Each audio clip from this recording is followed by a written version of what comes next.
Or American nightmare. Are you worried about making monthly payments in the wake of the mortgage meltdown? Treasury Secretary Hank Paulson suggesting that homeowners seek counseling, but who should you turn to?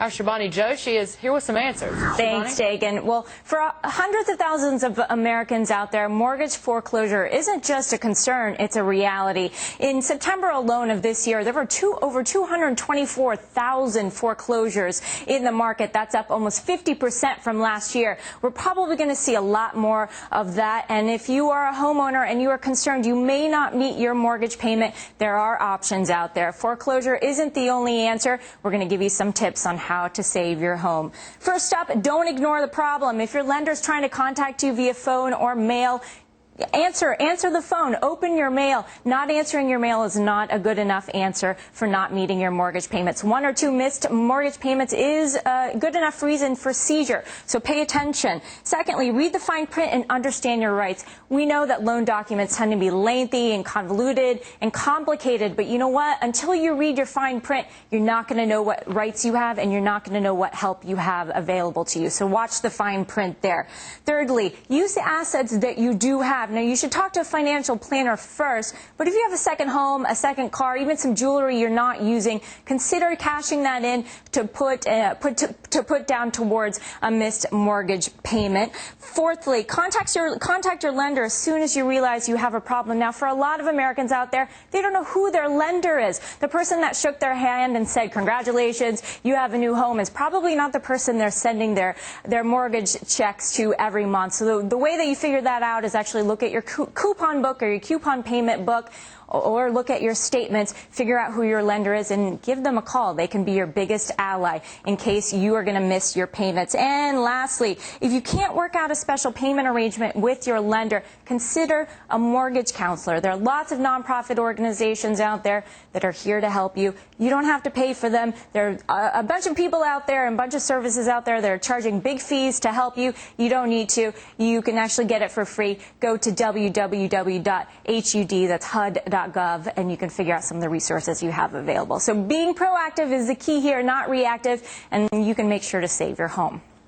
Back to you. All right, Shivani, thanks very much. So is it a good idea, a mortgage shrink? Can you say that? No, mortgage counselor, let's put it that way, because they really can help. That's right. Well, and back with us to debate that, Mike Norman, Jim Pettikalkas, and Peter Schiff. So, Mike, to you first. Good idea. If you save your home, it helps the lender, too. Yeah, and the environment right now, Dagan, I think lenders want to help. You know, there's a lot of attention on this problem now coming down from, from the president on down. So I think they're more amenable, they're more open to try to help out. If it's your primary residence, yeah, I think you should try to hang on to it. For somebody who got into a housing deal as a speculation and is trying to hold on, and they're really at risk there, I think probably let it go. Peter, what do you think? Peter. Yeah, well, in many cases, these homes are not worth holding on to. I mean, what's the point of struggling to hold on to an overpriced house? I mean, there are plenty of vacant houses around that you can move into and rent and have a payment you can afford. People overpaid for houses. The prices were in the stratosphere for the past few years. They're going a lot lower. It certainly doesn't make any sense to sink more money into a house when you're just going to lose it. So I think the borrowers are in the driver's seat because they can walk away. It's the lenders who are going to get stuck with all this paper. Yeah, but Jim, these debts don't just go away. You can't just walk away. That hangs with you, right? No, I mean, if you're actually concerned about having some, like, a credit history, I wasn't just on the air. Car, anything in the future. Well, yeah, you should definitely try to work things out. And this really goes to the point that when people talk about all these potential foreclosures and people losing their home, there's going to be a certain percentage, maybe a high percentage of people who are going to be able to work out these loans and stay in their houses. So the housing crisis may not be quite as bad as some people fear.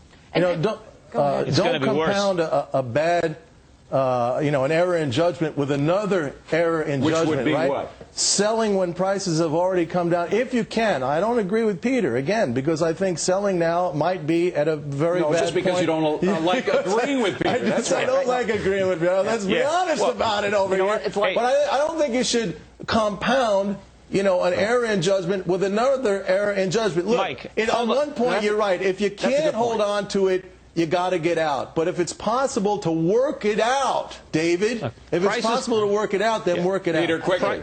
prices are just starting to fall. They have a long way to go. Remember, Mike, back in December of last year, December of '97, when I predicted all the problems we're having right now in the housing market. The oracle of what now? I forgot. The oracle of what? Let me finish. Mike, let me finish. Mike, you were laughing at me when I was talking about lax lending standards. Hold on. You confidently predicted that housing prices would go up 10% this year. Things. You know, that's my job. I predict a lot of things. Well, yeah, most of them don't Have happen. to end the discussion because we've run out of time. Mike, literally. most of your predictions don't come true. Mine do. Thanks, guys. We're watching the markets at this hour. Gotta go.